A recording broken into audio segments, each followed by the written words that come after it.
TV में स्वागत आपका। मैं हूं योगेंद्र। आप देख रहे हैं बड़ी खबर। बड़ी खबर में हम बात करेंगे केंद्र सरकार के उस नोटिफिकेशन पर जिसमें 25 जून को संविधान हत्या दिवस के रूप में घोषित किया है। ये आप राजपत्र भारत सरकार का नोटिफिकेशन आप स्क्रीन पे भी देख रहे हैं। कांग्रेस ने इस पे कहा है कि 4 जून मोदी मुक्ति दिवस के रूप में मनाया जाएगा। इसके काउंटर ममता बनर्जी ने कहा है कि मोदी सरकार के वक्त सबसे ज़्यादा इमरजेंसी रही है। इसकी थोड़ी सी मैं पटकथा जरूर बताना चाहूँगा।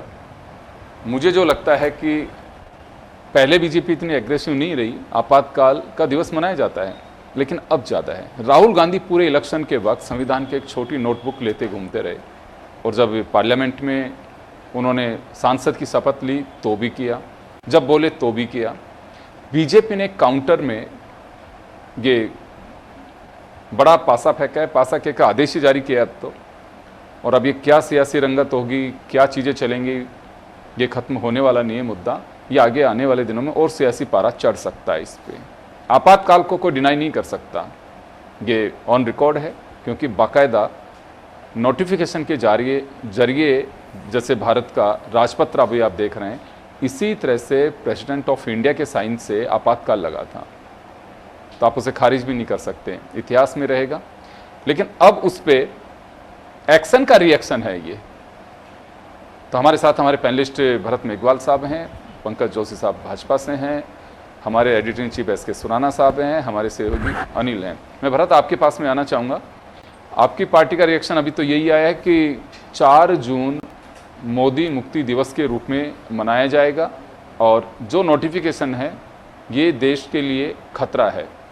निश्चित तौर पर योगेंद्र जी, देखिए ये बात तो आज माननी पड़ेगी कि कहीं ना कहीं जो दंश इस 18वीं लोकसभा के चुनाव में भारतीय जनता पार्टी को झेलना पड़ा है संविधान विरोधी की वजह से, तो ये उस चीज़ को रिकवर करने का काम कर रहे हैं। हमने देखा कि इस चुनाव के अंदर जो भारतीय जनता पार्टी के प्रत्याशी रहे या इनके और भी जो लोग थे, उन्होंने किस तरीके से संविधान को खत्म करने का काम किया और संविधान 400 पार का नारा लगाने की बात कही।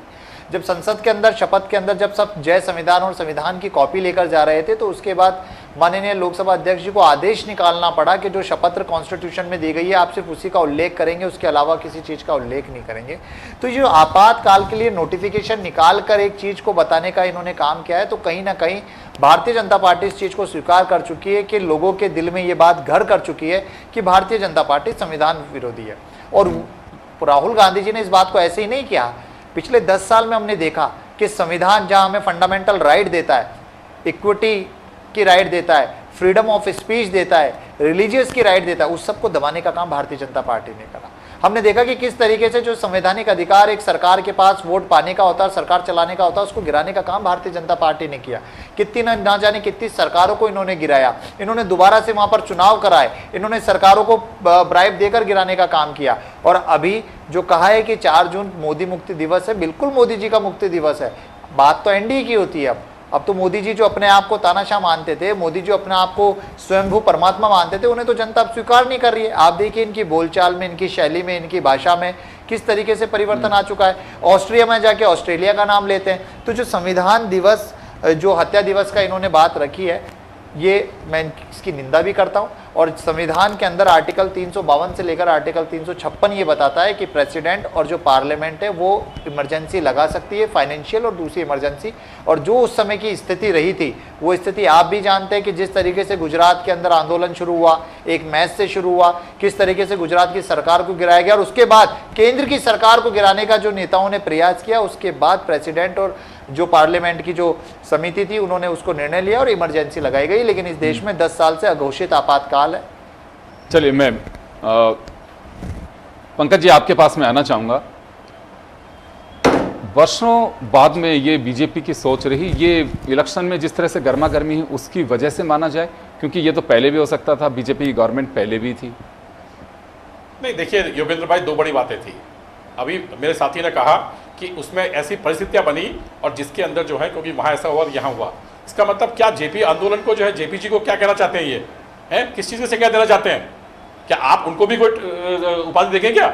मतलब जो लोग लोकतंत्र के लिए लड़के खत्म हो गए, जिन लोगों ने लोकतंत्र की लड़ाई लड़ी, आप आज उनके ऊपर प्रश्न उठाने की बात कर रहे हैं? आज भी जिस लोकतंत्र को रक्षा के लिए लोग लगे रहे, उन पे आज भी प्रश्न उठाती है कांग्रेस पार्टी। मतलब शर्म आनी चाहिए। और अभी उन्होंने कहा है ना कि 4 तारीख जून को जो है मोदी जी का मुक्ति दिवस। अरे भाई अपने घर में शब्दों को तो देखो भाई, आप क्या बोल रहे हैं। मैं कह रहा हूं कोई भी होगा, देश हित कुछ होगा, जो बात अलग है, लेकिन जिन लोगों ने आपातकाल को देखा, इन्होंने शायद जन्म भी नहीं होगा और उनको पता भी नहीं होगा, लेकिन आपातकाल का जिन्होंने दंश देखा है, उसको दंश देखने के बाद लोगों ने देखा। जिन लोगों के घरों के अंदर, मैं आपको बताता हूं योगेंद्र जी, मेरे पिताजी जो है रेलवे में थे, उन्होंने रेलवे के अंदर जो है आकर के हमारे घरों के जो है उनके जो सिपह सलाहकार आए थे, उन लोगों ने जो मिलिट्रीज थी वो लोग थी, एक घर में जहां 4 घर रहा करते थे रेलवे स्टेशन पे, स्टेशन है बांदीकुई के पास बीवाई, वहां पर जो है छोटे छोटे बच्चे थे, मैं मुश्किल से कोई 8 साल का व्यक्ति होगा, हमारे घर के आटे के डिब्बे फेंक दिए। उस टाइम आटा नहीं मिला करता था कि यदि नौकरी नहीं करनी, गाड़ी नहीं चलेगी तो ये आटे भी नहीं मिलेंगे और ये घर भी नहीं मिलेंगे, नौकरी भी नहीं रहेगी। आप देखिए कि जहां लाइट नहीं, वहां पर जो तेल की पीपियां थी उनको आपने बिखेर दिया, मसाले बिखेर दिए। मतलब ये कोई आतंकवादी घटनाएं थी? ये कोई सहन कर सकता था उन घटनाओं को?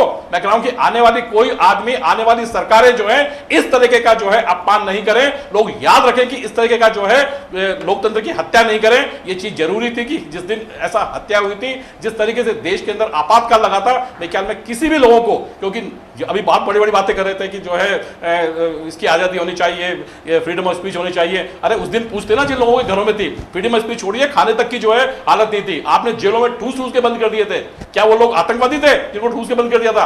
तो मैं कह रहा हूं कि जिन लोगों ने लड़ाइयां लड़ी लोकतंत्र की, उन लोगों को जो है कहीं ना कहीं सम्मान भी होना चाहिए था। और आज जो है ये कानून जो है बहुत, ये जो गैजेट नोटिफिकेशन है, ये बिल्कुल ठीक है कि 24 जून को जो है आपका कहीं ना कहीं जो है आपको ये चीज याद रखनी चाहिए, कोई भी सरकारें हों, कि कम से कम इतनी हिमाकत नहीं करें कि दोबारा से कोई ऐसी परिस्थितियां जन हो भी जाए तो इस परिस्थिति का सामना करना पड़े।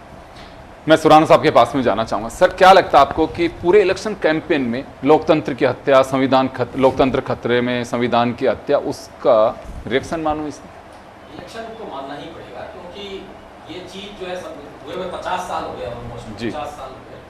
और हमेशा से, और मैं तो ये कहूँगा कांग्रेस पार्टी ने खुद ऑन रिकॉर्ड इसके लिए क्षमा याचना की, कभी इन्होंने गर्व महसूस नहीं किया है। तो ऐसी स्थिति में संवैधानिक तरीके से इसको करना, इसकी निंदा करो, उसमें कोई दिक्कत नहीं है। आप उसको चाहो जितनी बार लोकसभा में निंदा करो, एक दूसरे के बारे में उसके बोलो, लेकिन ऐसे एक संविधान, एक परंपरा शुरू हो जाएगी जिससे किसी की भी फेलियर, मैं इसको एक फेलियर मानता हूँ कांग्रेस पार्टी की, जिसके आप एक संविधानिक नोटिफिकेशन निकाल रहे हैं, तो फिर तो लोगों का इसके तो एक जो कहते हैं पंडोराज बॉक्स खुलना। अब कोई भी, अब जैसे किसी दिन 1962 में चाइना से हम हार गए थे, तब उसके लिए हार दिवस भी हम निकाल सकते हैं कि आप हार गए। तो ऐसे इसकी कोई एंड नहीं है। तो मेरे ख्याल से इसका नोटिफिकेशन की तरह नहीं करके इसको निंदा करते, जितना भी करें उसकी कोई अपना पार्टी स्तर पर कोई करके उसको करते कि हम उसके लिए हम 3 दिन का सम्मेलन करेंगे, उसमें जितनी चाहो गालियां देना है देते, लेकिन संवैधानिक स्तर पर इस तरह का करना मुझे ना उचित नहीं लगता। अनिल, क्या लगता है कि अभी से सियासी पारा चढ़ेगा? क्योंकि 22 जुलाई से ही पार्लियामेंट का सेशन है और ये सेशन काफ़ी लंबा चलेगा, क्योंकि बजट भी आना है 23 जुलाई को। उससे पहले कांग्रेस अपनी रणनीति बनाएगी। ममता बनर्जी ने, अभी मैं देख रहा था उनका ट्वीट, तो इससे चीज़ें आएंगी। क्योंकि देखिए नोटिफिकेशन जारी हो चुका, बाकायदा प्रेसिडेंट की सिग्नेचर हैं उस पर, तो इसे आप खारिज तो नहीं कर सकते। अब इसको विड्रॉ कैसे किया जाता है उसकी भी अपनी एक परंपरा है। आप ऐसे नहीं कर सकते कि एक निकाल दो लेटर, दूसरा उसको खारिज कर दो। देखिए, बिल्कुल सियासी पारा चढ़ना यहाँ पर तय माना जा रहा है। मैं सुराना सर की बात को आगे यहाँ पर बढ़ाऊँगा। कांग्रेस का रिएक्शन ही देख लीजिए, मोदी मुक्ति दिवस, अगर ये अधिसूचना यहाँ पर जारी नहीं होती तो शायद कांग्रेस का ये बयान यहाँ पर नहीं आता। जिस तरह से बीजेपी निंदा भी कर रही है कि इस तरह का नहीं कहना चाहिए था, तो कांग्रेस का भी यही सवाल है कि जो 50 साल पहले जो घटना हो गई, 2018 की बात है, राहुल गांधी ने सार्वजनिक रूप से इस आपातकाल को लेकर आम जनता के बीच में और ये कहा था कि कांग्रेस की ये गलती हो चुकी और इसका खामियाजा कांग्रेस ने भुगता है। यानी कांग्रेस स्वीकार भी कर चुकी है इस बात को और उस स्टेप पर। लेकिन ये राजनीतिक मंच है और राजनीतिक रंग है, तो ये कहीं ना कहीं लोकसभा चुनाव का जो परिणाम है उसका एक तरह से साइड इफेक्ट कहा जा सकता है। हमने देखा कांग्रेस ने संविधान बचाओ एक मुहिम चलाई और जनता के बीच में उसका रिएक्शन देखने को मिला। बीजेपी ने शायद ये रणनीति बनाई है आने वाले भविष्य के चुनावों को लेकर कि इसका तोड़ कैसे निकाला जाए, जो कांग्रेस ने लोगों के दिलों में पैठ बना दी है, तो उसका फैक्टर कहीं ना कहीं बीजेपी ने यह निकाला है और संविधान हत्या दिवस के माध्यम से बीजेपी ये बताना चाहती है कि बीजेपी के ऊपर जो आरोप लगाए जा रहे हैं वो तो मिथक हैं, लेकिन कांग्रेस ने पहले कर चुकी है, कांग्रेस संविधान का हत्या कर चुकी है। तो ये कहीं ना कहीं जो लड़ाई है एक राजनीतिक लड़ाई है और इस राजनीतिक लड़ाई के अंदर ये अधिसूचना यहाँ पर जारी की गई है। हालांकि अब पब्लिक में मैसेज किस तरह का रहेगा, क्योंकि राजनीतिक रंग तो पकड़ चुका है, बीजेपी का काउंटर आ गया है, उधर ममता बनर्जी का काउंटर आ गया। हम देखेंगे आने वाले 2 दिन के अंदर ये जो सियासी भूचाल है कहीं ना कहीं इस अधिसूचना के ऊपर पूरे देश में देखने को मिलेगा। अलग अलग बयान इस पर कहीं ना कहीं आते हुए देखने को मिलेंगे, लेकिन फिर भी पब्लिक का जो रिएक्शन होगा वो तो चुनावी मुहिम से या चुनावी नतीजों से ही देखने को मिलेगा। तो वो टेस्ट जो है जब चुनाव होंगे इसके बाद में, उन चुनाव का जो रिजल्ट आएगा, उन चुनावों के नतीजे आएंगे, तब वहां पर देखने को मिलेगा। चलिए, प्रधानमंत्री नरेंद्र मोदी, उनका ट्वीट आया है और उन्होंने उस पर लिखा है कि ये आपातकाल के जो पीड़ित हैं उनके लिए एक श्रद्धांजलि है। अमित शाह का भी ट्वीट आ गया है कि जिन लोगों ने आपातकाल में तकलीफ़ें सही हैं आज उनको राहत मिल रही होगी। ये मुझे लगता है कि धीरे धीरे चीज़ें सामने आएंगी, और क्योंकि अभी बहुत ज़्यादा नहीं है, हाँ, लेकिन अब जो आईटी का युग है, सोशल मीडिया का युग है, सबके पास में चीज़ें पहुंच चुकी हैं कि गवर्नमेंट ने एक बड़ा आदेश जारी किया है। मैं भरत आपके पास में आना चाहूँगा। एक बड़ा डिसीजन है गवर्नमेंट ऑफ इंडिया का, ये छोटा नहीं है, क्योंकि एक दिवस के रूप में हमारे गिने चुने दिवस होते हैं राष्ट्रीय स्तर पे, उनमें से अभी एक ये बड़ा दिवस, और इसे पॉलिटिकल नज़रिए से नेगेटिव दिवस है, बिल्कुल पहला नेगेटिव दिवस, इसलिए मैंने कहा पंडोरा बॉक्स कि सब लोग एक दूसरे की नेगेटिव के दिवस बनाने लगे। जी, तो कांग्रेस इसे स्वीकार कर चुकी है, तो आपको लगता है कि इतने जल्दी अभी पीछे छूटने वाला भी नहीं है, क्योंकि आप लोग भी अब इसके अंदर जम करके बोलना शुरू करेंगे। आप लोग कॉन्स्टिट्यूशन बुक, पॉकेट बुक जो है उसको लेकर के जनता के बीच जाएंगे। और अनिल ने सही कहा कि कम सीटों पे आपने जगह बनाई, लेकिन एक नैरेटिव जो सेट कर दिया इलेक्शन के दौरान कि संविधान को बदल दिया जाएगा, लोकतंत्र खतरे में है, खासकर आरक्षण को लेकर के, उसका मुझे लगता है कि बीजेपी ने वो दिया है लोगों को याद दिलाने के लिए कि देखिए इससे पहले कितना बड़ा धमाका या कांड कर चुकी है कांग्रेस, उसको बार बार रिपीट किया जा रहा है। योगेंद्र जी, ये जो चुनाव था वो हमने डिवाइड एंड रूल का अपनाती थी भारतीय जनता पार्टी, उसको तोड़ने के लिए हम संगठित होकर चुनाव लड़े। कांग्रेस ने कई जगह अपनी सीटें छोड़ी और हमारे एक मिक्स जो था उद्देश्य ये था कि हम एनडीए की सरकार को ना बनने दें, और काफ़ी हद तक हम वहाँ पर सफल भी हुए कि हमने बहुत अच्छी, हमारा जो संगठन था, जो पूरा इंडिया गठबंधन था, उस गठबंधन ने ली। जो ये संविधान हत्या दिवस की बात करें, आपने देखा कि जब संसद का सत्र शुरू हुआ और 25 जून को भी इन्होंने उस बात को रखा, और उसके बाद जब राष्ट्रपति का अभिभाषण हुआ तो उस राष्ट्रपति जी के अभिभाषण के अंदर इस चीज़ को किस तरीके से पुरजोर तरीके से भारतीय जनता पार्टी ने उसको भुनाना चाहा।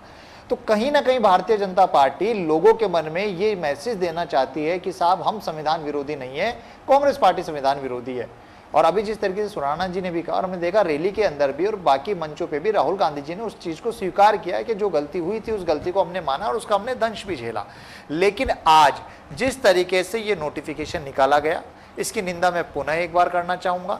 और जो चीज भारतीय जनता पार्टी कहना चाहती है कि वो संविधान विरोधी नहीं है, वो पूरी पब्लिक ने देखा है, पब्लिक के बीच में मैसेज गया है कि किस तरीके से आपने मुख्यमंत्रियों को उठाकर जेल में डाल दिया, आपने चार्जशीट पेश नहीं करी, आपने उन लोगों को जेल के अंदर रखा, आपने जो मीडिया चैनल थे, ब्रॉडकास्टिंग चैनल थे, जिन्होंने आपके खिलाफ लिखने चाहा, उनको आपने रिन्यू नहीं किया। और अभी जो कुछ आपने चीजें निकाली है, एक आप ऐसा बिल लेकर आने वाले जिस बिल के अंदर यूट्यूब के अंदर भी अगर आप कोई कंटेंट सरकार के विरोध में डालेंगे तो आपको कंटेंट हटाने की इजाजत पहले सरकार से लेनी पड़ेगी, और सरकार जो चाहेगी वो आपको कर सकती है। हमने देखा कि ट्विटर के फाउंडर एलन मस्क ने कहा कि सरकार ने हम पर दबाव बनाया और कुछ ऐसे ट्वीट थे जिनको हटाया गया। तो ये आपातकाल, अघोषित आपातकाल जो भारतीय जनता पार्टी पिछले 10 साल से करती हुई आ रही है, इसके बारे में भारतीय जनता पार्टी क्यों नहीं बात करती? क्यों संसद से मणिपुर के मुद्दे पर प्रधानमंत्री जी भाग जाते हैं? आप जो चाहते हैं जनता के बीच में ले जाना, वो अब स्वीकार्य नहीं होगा। जो प्रधानमंत्री जी का चार्म था वो खत्म हो गया। राजस्थान में पिछले 10 साल में जो हमारे पास एक सीट नहीं थी, वह हमने 11 सीटें जीती। आपने देखा कि उत्तर प्रदेश के अंदर जहां भारतीय जनता पार्टी अयोध्या के नाम पर वोट मांग रही थी, वहां से ये हार गए। माननीय प्रधानमंत्री जी को बड़ी मुश्किल से 1.5 लाख से चुनाव जीतना पड़ा। तो कहीं ना कहीं पूरे देश के अंदर एक लहर दौड़ चुकी है और ये बात इनको भी स्वीकार्य है कि भारतीय जनता पार्टी का पतन शुरू हो गया, इसलिए ये इस तरह की जो हरकतें हैं वो हरकतें कर रहे हैं। निंदा इनको करनी थी, इन्होंने संसद में करी, इन्होंने विधानसभा के अंदर भी उस चीज को करी। 25 जून के बारे में इन्होंने बहुत बहुत बड़ी बड़ी बातें करी, लेकिन अब इस तरह का नोटिफिकेशन निकालना बहुत गलत है। ये एक गलत प्रथा है जो आगे जाके बिल्कुल मैं ये मानता हूं कि ये प्रथा गलत होने वाली है। पंकज जी, आपके पास मैं आना चाहूंगा। कांग्रेस इसको लेकर के सार्वजनिक रूप से खेद जता चुकी है और बता भी चुकी थी, लेकिन ये मामला इस वजह से निकला बाहर कि इलेक्शन कैंपेन में पूरे के अंदर जिस तरह से कांग्रेस ने संविधान, लोकतंत्र, इसकी बात की। देखिए योगेंद्र जी, मुझे बताइए 356 कितनी बार इन्होंने लगाई इनके शासन में? उसका एवरेज क्या है? बताया कभी देश को कि 356 हमने कितनी बार हटाई? चुनी सरकारों को हमने किस तरह के दोस्त किया? बताया कभी? देश के ऊपर जो है आपने 1984 में जिस तरह के दंगे करवाए, आपके लोग थे, किस तरह से बचाया आपने? आपको याद है? जो लोग भोपाल की त्रासदी के अंदर चले गए तो उनको किस तरीके से भगाया गया, आपको याद है? जो लोग यहां से पैसे लेकर के दलाली के चले गए उनको कैसे देश से भगाया गया? और फिर कहते हैं कि वो लोग बचने चाहिए।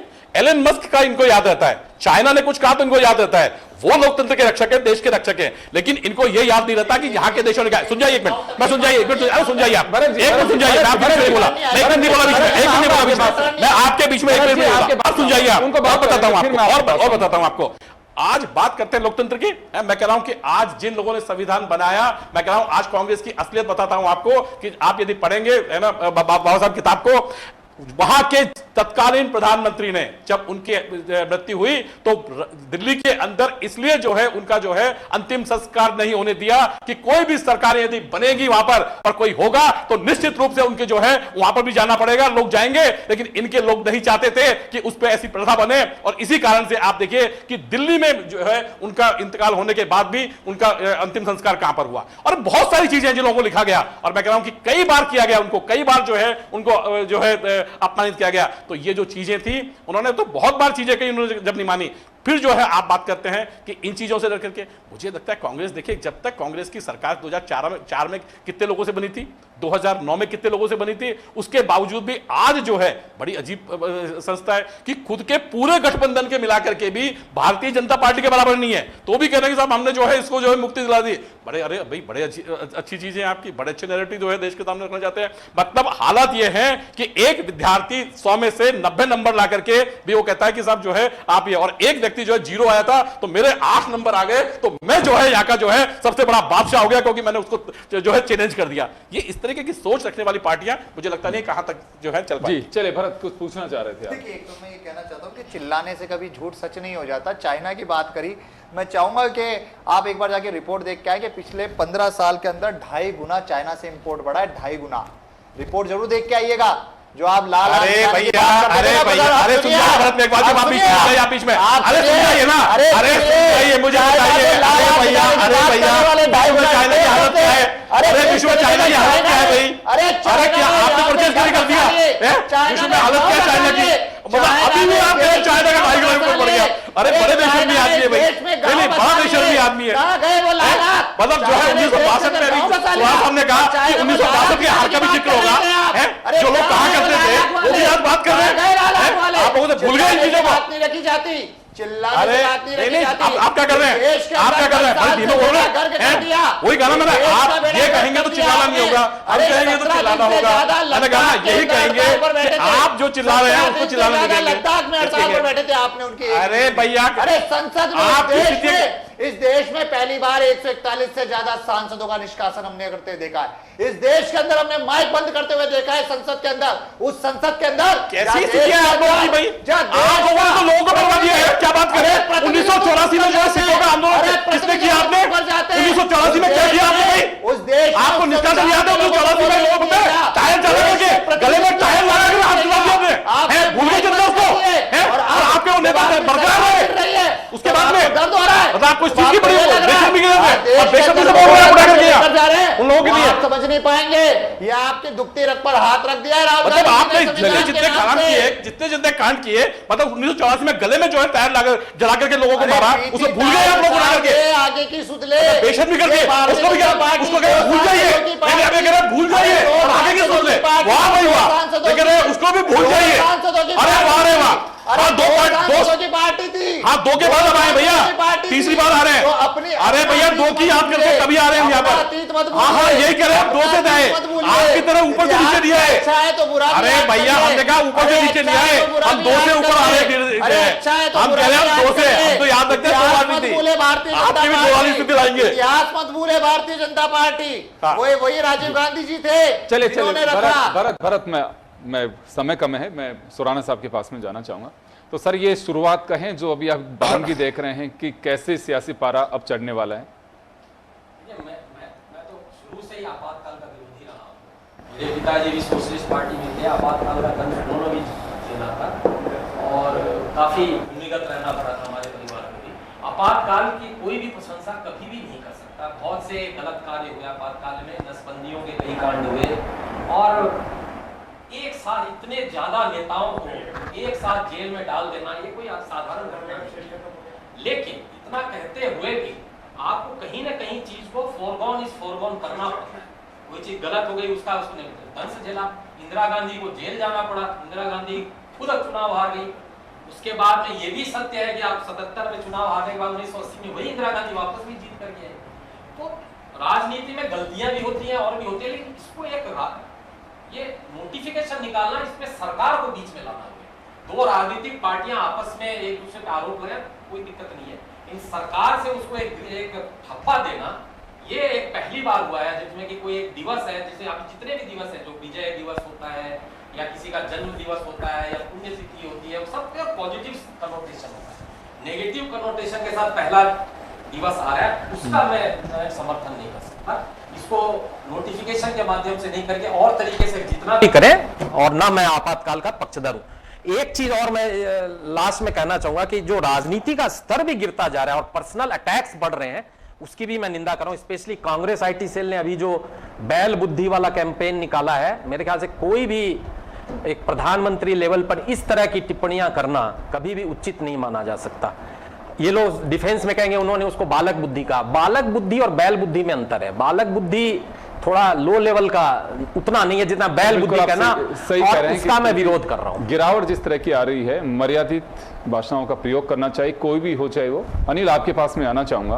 अब बात आएगी दिन मनाने की, क्योंकि नोटिफिकेशन जारी हुआ है, ये किसी न किसी रूप में तो आपको मनाना होगा अभी ये, और वो मनाया कैसे जाएगा? मुझे लगता है कि अभी तक तो पार्टी स्तर पे ही ये चीज़ें होती रही हैं। अब सरकारी स्तर पे शायद लगता है कि बड़ा लवाजमे के साथ में मनाया जाएगा इससे आने वाले दिनों में। देखिए, अगर एक काउंटर अटैक ऐसे ही रहे कि माहौल बनेगा तभी कुछ होगा, ये मेला तभी लगेगा। अधिसूचना सरकार ने जारी की है तो ये तो तय है कि अब सरकार के स्तर पर आयोजन होंगे।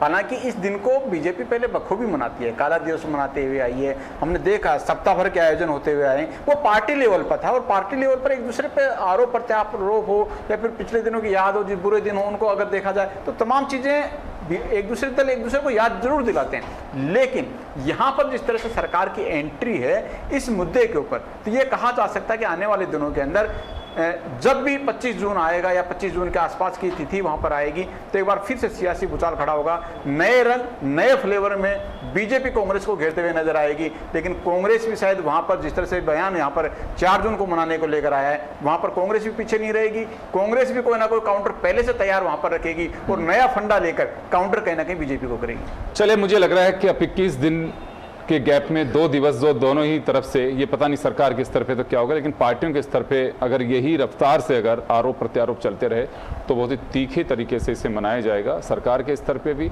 और कांग्रेस ने भी जो कहा है कि 4 जून को हम मुक्ति दिवस के रूप में मनाएंगे, ये देखिए अब क्या होता है। लेकिन मुक्ति हुई कहाँ है? हाँ, सरकार में तो फिर भी मोदी हैं, पीएम तो वही है। जयराम रमेश का जो ट्वीट उन्होंने किया है, कैसे होगी? बिल्कुल। खैर चलिए, लेकिन अब आगे क्या इसका असर आता है ये देखने वाली बात होगी। लेकिन हाँ, इतना जरूर कह सकते हैं कि इससे सियासी पारा जरूर चढ़ेगा। आप सभी का बहुत बहुत शुक्रिया, और खास बड़ी खबर में इतना ही। दीजिए इजाजत, नमस्कार।